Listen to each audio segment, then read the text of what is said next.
Hello, I'm Father Joe Roesch of the Marian Fathers of the Immaculate Conception. Thank you for joining us as we continue with our year-long journey, reading the diary of St. Maria Faustina Kowalska from beginning to end. Today we take up from where we left off, beginning with diary entry number 1327. First day, Jesus. My daughter, this retreat will be an uninterrupted contemplation. I will bring you into this retreat as into a spiritual banquet.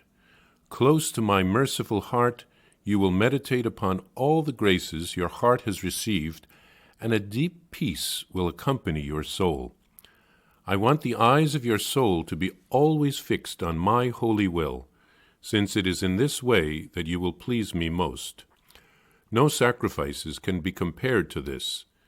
Throughout all the exercises, you will remain close to my heart. You shall not undertake any reforms, because I will dispose of your whole life as I see fit. The priest who will preach the retreat will not speak a single word which will trouble you. My Jesus, I have already made 2 meditations, and I recognize through them that everything you have said is true. I am experiencing a profound peace, and this peace flows from the witness of my conscience. That is to say that I am always doing your will, O Lord. In the meditation on the goal of man, I understood that this truth is deeply rooted in my soul, and that my deeds are therefore the more perfect. I know why I was created. All creatures taken together cannot take the place, for me, of my Creator.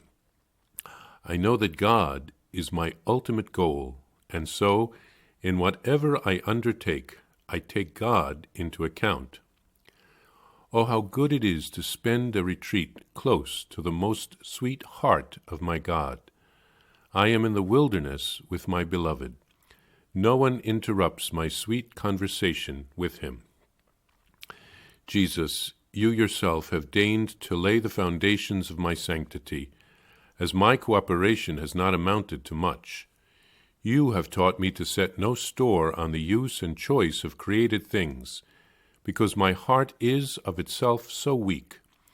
And this is why I have asked you, O my Master, to take no heed of the pain of my heart, but to cut away whatever might hold me back from the path of love. I do not understand you, Lord, in times of sorrow, when you were effecting your work in my soul. But today I understand you and rejoice in my freedom of spirit. Jesus himself has seen to it that my heart has not been caught in the snares of any passion. I have come to know well from what dangers he has delivered me, and therefore my gratitude to my God knows no bounds. Second day.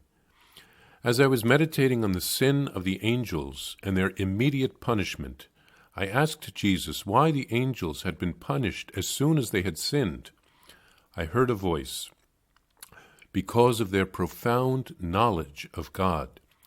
No person on earth, even though a great saint, has such knowledge of God as an angel has. Nevertheless, to me, who am so miserable, you have shown your mercy, O God, and this time and time again. You carry me in the bosom of your mercy and forgive me every time that I ask your forgiveness with a contrite heart. Profound silence engulfs my soul. Not a single cloud hides the sun from me. I lay myself entirely open to its rays, that his love may effect a complete transformation in me. I want to come out of this retreat a saint, and this in spite of everything, that is to say, in spite of my wretchedness. I want to become a saint. And I trust that God's mercy can make a saint even out of such misery as I am, because I am utterly in goodwill. In spite of all my defeats, I want to go on fighting like a holy soul and to comport myself like a holy soul. I will not be discouraged by anything, just as nothing can discourage a soul who is holy. I want to live and die like a holy soul, with my eyes fixed on you, Jesus, stretched out on the cross as the model of my actions. I used to look around me for examples and found nothing which sufficed, and I noticed that my state of holiness seemed to falter.